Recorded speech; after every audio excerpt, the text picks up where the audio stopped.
Is the Jeep Gladiator just a huge waste of money? I'm going to tell you what I think. Well, good morning, everybody, and welcome back to Rob Motive JT. If you haven't subscribed, maybe you're new, maybe you've been on for a while, please consider smashing that subscribe button right now. So is the Jeep Gladiator just a huge waste of money? You know, it's funny, some of the comments I see out there, you know, everything from it's a Jeep, it's a Fiat, blah, blah, blah, blah, blah. You know, however many companies are involved in owning the Jeep Gladiator, or Jeep in general these days. But you see a ton of those. People dogging it because it's a Jeep. They say that, you know, it's nothing more than a Jeep Wrangler, like that one sitting right up there, with a simple bed on the back. You know, that couldn't be further from the truth. Now, I saw an interview a while ago, back when they were first coming out with the Gladiator, and it was, I believe, the designer of it. And he was detailing, you know, what went into designing the Jeep and what it was. Now, first of all, I will say that there's a little truth to it. You know, primarily from about the end of the rear seats back, yeah, you could probably argue it really is a Jeep Wrangler.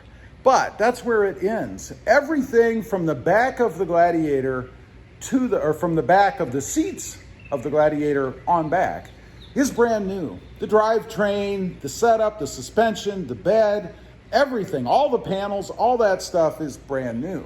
Now, the question is the Jeep Gladiator a huge waste of money? Well, depends on your perspective, I suppose, and what you're going to do with it. Some of the comments that I see, people talk about its towing capability or its hauling capability, particularly its hauling capability and the size of the bed. Well, first of all, they usually like to compare it to a full-size truck. You know, like the ever-dependable Ford F-150, which amazes me that people use that as the benchmark.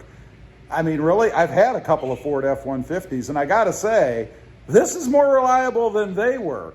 But anyway, those are the folks that like to say that. And it's true that if you compare a mid-size truck, and I'm talking about any mid-size truck, that it's not going to have the hauling capability of a full-size bed. I mean, come on. It's like comparing a simple box truck to a semi-trailer. I mean, there's obviously more capacity, but you're talking different animals, right? So I don't know why they like to focus on that. It makes no sense to me.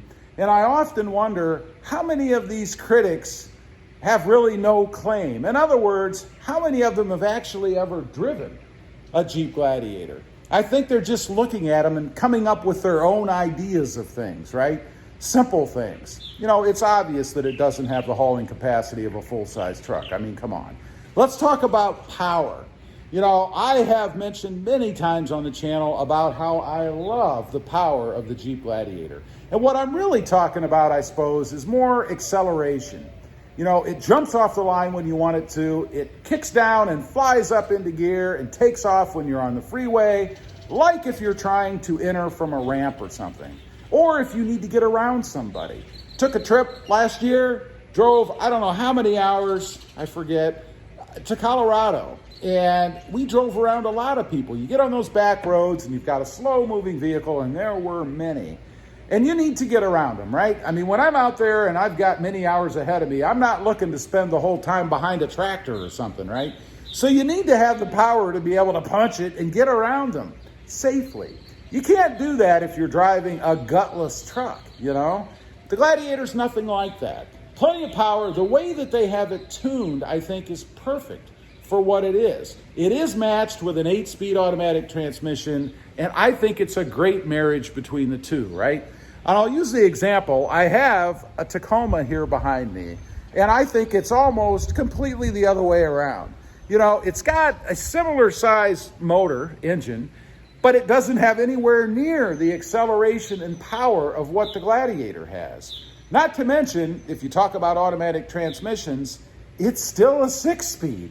Definitely needs some upgrading there, and I would say that the Gladiator is superior when it comes to fun to drive, acceleration, and even the transmission, the way that it shifts and everything. So it definitely is set up the way that it should be. The fun factor, right? I mean, it's a Jeep. You can take it off-road. It does have the longer wheelbase, and I would say that the regular Jeep Wrangler, which is king in my opinion, the two door or the shorter base, is king of the off-road trails, right? And it's always going to be that way. But the Gladiator is still capable. You can take it off-road and play around with it if you want, just like any other mid-sized truck that's designed for that, like the Toyota Tacoma. Also, you can take everything off of it. Now, I typically don't take everything off of it. I take just the front back. And I think the Freedom panels are an awesome option, but even better is this Sunrider soft top. I'm not sponsored by them, but I gotta say, the ease of use in having this thing, all you have to do is unbuckle two spots, if you will, two little latches, and just throw it back. You know, typical soft top functionality, which is the way it should be. I really think that the Jeep should come with that option along with the hard top. You know, right now you either get the Freedom panels, the whole hard top, or the soft top. Definitely the way to set it up, and it surely has the fun factor over all of the rest. There's no other truck out there that you can do that with. I think it's awesome. By the way, speaking of that, what happened to the Bronco? Aren't you supposed to be able to do something like that with the Bronco? I don't know. I've never seen one. Maybe it's still coming. Who knows? Remember when they were saying that the Bronco was going to be the Jeep killer, maybe even a threat to the Tacoma? Yeah, that didn't materialize, did it? Lastly is modability. Always got to cover modability because, you know, it's who I am. It's what I do. A myriad of options. I think Jeep rivals, if not more, than what the Tacoma has. And of course, I've done a lot of things to the Tacoma back here, all kinds of different mods and things. And I've done several things to my Gladiator as well. There's everything out there that you could ever want, and the ease of doing it is the same as it is with the Toyota Tacoma. Everything is bolt-on, simple to do. Anybody can do it with just a rudimentary set of tools. You don't have to be a specialist. It does take a little common sense once in a while and sometimes some ingenuity, but you can get that from the web, right? Just watch my videos. I'll show you how. But anyway, yeah, I think it is worth the money. I don't think that the Jeep Gladiator is a huge waste of money. It's not the cheapest thing out there, but you know, when you go in and you negotiate, at least during normal times, not sure how much you can get off right now given the shortage of everything, but during normal times, you know, you can get anywhere from probably $4,000 to $8,000 off the price. So when you're looking at a 46, I think this one was $46,000 Jeep, you know, you can get it for around 38, something like that. And that's not far off from the market-leading Toyota Tacoma back here. So no, I don't think it's a huge waste of money. What a huge waste of money is if you go in and pay sticker and don't negotiate. Now that is a huge waste of money. Anyway, leave a comment. I'd be curious to know what you think, especially if you have a Jeep Gladiator. Do you feel like you got good value for your money out of that vehicle? I'd be curious to know. Also, real quick, I do have 2 additional channels. The first is Rob Motive, all about my 2020 Toyota Tacoma. And the second is Rob Motive Tundra, about my hunt, my quest for the new redesigned Toyota Tundra. Check them out, and if you're interested, please consider subscribing.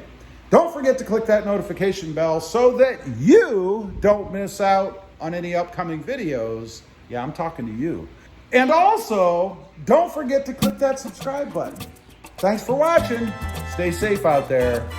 Bye.